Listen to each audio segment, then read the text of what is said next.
Som na výsluchu už 30 zvoní a moje výpoveď sú tak nepresvedčivé, že ma považujú za blbosť. Takže vy nám tu chcete povedať, že niekde po meste povoluje váš časový dvojník. Už vám to hovorím už 2 dní, stále neveríte. Odpovedal som policajtovi, ktorý ma vypočul. Jimu Trentis. Nemôže to byť napríklad nejaký váš dvojník, alebo toto, čo hovoríte, znie ako z nejakého sci-fi. Od vás to znie ako od nejakého duševného blázna,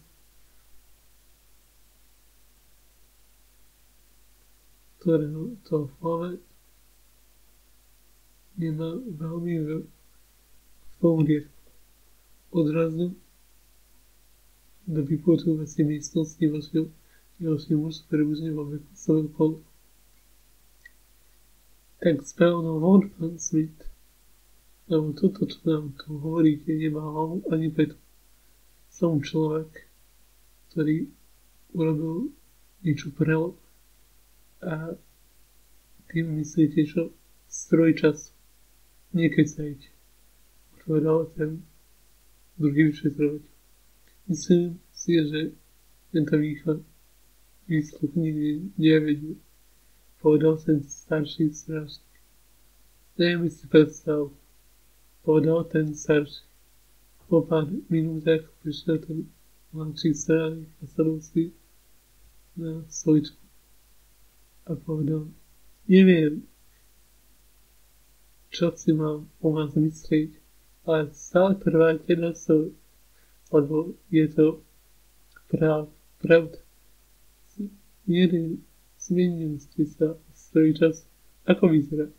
Spýtal sa ma ten strážnik. Môj stroj času je portál s číslom. Čítal som vaše raz.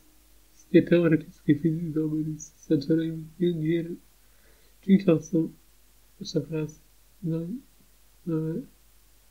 a vy hovoríte, že ste vytvorili stroj času? Áno. Financovanie stalo $100 miliárd, odpovedal sa. To by vysvetľovalo tie vysoké sumy peňazí, že som ich do takýchto vecí ste takmer na mysle.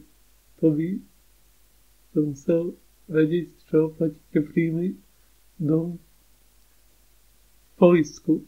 Dobre, pripustím, ja chvíľa, že vám verím. Ako by vznikol ten časový dvojník? Počuli ste niekedy o pojme kauzovi? Spýtal som sa iba z vašich fráz. Tak ste počuli aj o tom, ako tá fyzika opisuje čas? Nie, toto sa ku mne ešte nedostalo. A kam ty mieríte? Tam niekde vonku povoluje môj časový dvojník. Ja som tu zatiaľ uzavretý v tejto miestnosti, kde ma vypočúvate a ja zbytočne strácam čas. Takže z toho, čo som pochopil, tak mi chcete povedať, že sa porušila tá kauzalita, aby vaše budúce ja môže pobehovať po tomto meste. Spýtal sa.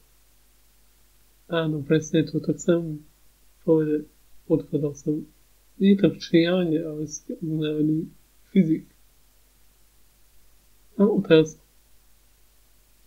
Spýtal som, ako znie tá otázka? Som sa. Všetko, čo hovoríte, je pravda. Áno, prešlo vážení a výsluch sa nikde neposlal. Odrazu vypadol prúd. Čo to má znamenať? Spýtal sa strážnik. Bolo hrobové ticho. Odrazu som počul kroky. Boli čoraz bližšie. Odrazu som Počul otváranie dverí a odrazu sa rozsvietil svetlo. Svetlo išlo z baterky. Baterka bola dosť silná, aby rozsvietila celú miestnosť. Odrazu do miestnosti vošiel druhý muž, čo ma vypočúval. Neverili vlastne oči. A ani ja videl som svojho časového dvojníka. Tak ty si bol vypočúvací miestnosť. Vyzeral presne ako ja. Okrúhla tvár, modré oči a čierne vlasy. Všetci v miestnosti a ja som bol šokovaný. Mužom, ktorý sa vypočul, bol šokovaný a nevedeli, čo povedať.